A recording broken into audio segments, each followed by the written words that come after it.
Good morning, Mark Sudduth, HurricaneTrack.com here with your Hurricane Pro and HD video blog for August 30th, 2017. The tropics sure are busy. We have Tropical Storm Harvey over southwest Louisiana, and we now have, there's Harvey, and we now have newly upgraded from 93L Tropical Storm Irma out in the eastern Atlantic. The latest stats on Harvey shows us that come on, help me out here, shows us the winds are 45 miles per hour still, the pressure up just a little bit to 993 millibars. If you look at the track map, over the next few days it'll move into the Mississippi Valley area, eventually hopefully dying out over Kentucky, and it's likely to bring some fairly heavy rain across the region. I'm going to show you the radar in just a moment on that. But finally it's inland, and the saga will be coming to an end in terms of an active tropical system. But of course the cleanup and the recovery effort across portions of the Texas and Louisiana area is just now beginning, so keep that in mind. So let's go and look at what's happening with Irma. Winds here are 50 miles per hour already, pressure 1,004 millibars, and is moving west at 13 miles per hour. And if we look at the track map on this, if it'll load for me, maybe, come on Irma. It's being slow. Isn't that just typical? Maybe this one will update for me. Nope. Everything has just slowed to a crawl. Hey, there it is. Maybe everybody is hitting the Hurricane Center site.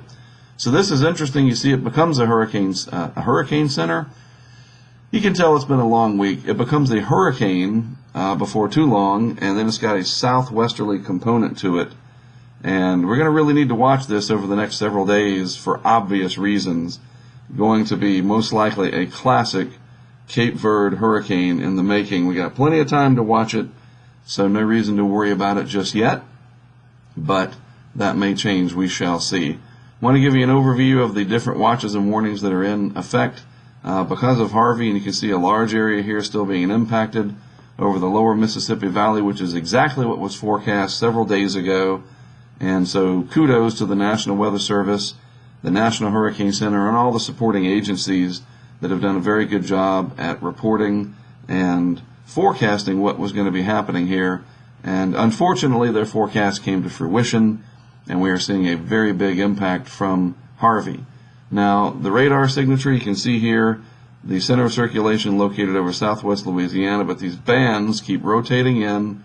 Very heavy rain in the denser part of the cloud cover over eastern Texas and southwest Louisiana, but even over here along into Alabama, Mobile and Daphne, Alabama, Gulf Shores over towards Pensacola, these very heavy rain bands rotating on shore, and all of this is going to just continue over the next few days all throughout this region.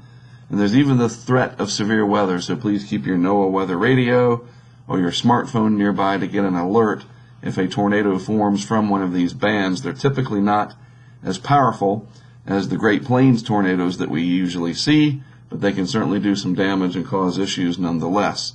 The vorticity signature for the different systems today, here's Harvey. This will gradually weaken and spin down, so to speak. And this was forecast to become a tropical storm, but it's more of a subtropical and mid-latitude type storm now, losing its ability to become fully a tropical storm. But it was interesting what happened. Sort of a dud that was forecast to be a storm here along the coast did not happen, and so as such, Irma out here, the vorticity signature with that becoming more and more round and bundled over time. We'll be able to watch that as it evolves, and I'll show you this from time to time. The sea surface temperatures across the western hemisphere, very warm for the most part as compared to normal. These are the anomalies, the departures from normal in the main development region, and that's where Irma is, right out here over that very, very warm water. And this is much above the long-term average, and that extends all the way over to the western part of the basin. The little area has cooled off. You see some blues in there because Harvey stirred up the water and churned it up a bit.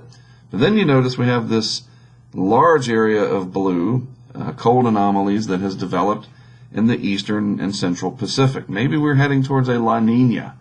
So that's interesting. I want to show you this from tropicaltidbits.com. Levi Cowan, you might know him. Wonderful code that he has written to produce these maps for everybody to take advantage of, so I want to make sure I give credit to where it is due. And this is Irma last night. This is the initialization of the model, the 0Z run last night, so this would be Wednesday night, tonight, and then finally Thursday, Friday, and then Saturday, and you can see the beginning of that noticeable southwest jog, the west-southwest movement. It comes in like this, and then it kind of turns back off to the west-southwest with time, as we saw on the Hurricane Center map. And we're going to have to just watch and see how the pattern evolves. Irma definitely one to keep an eye on as we watch, of course, and respond to Harvey.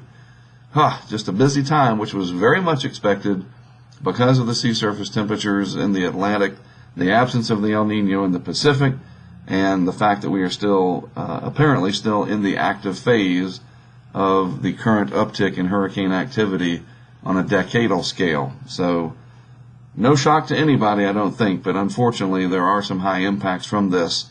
You've got a lot of good tools to take advantage of in Hurricane Pro and HD.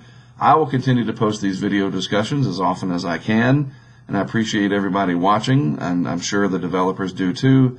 And hopefully you've learned something and these have been helpful, these discussions, as we have trudged through the last couple of weeks with all of this activity that has ramped up.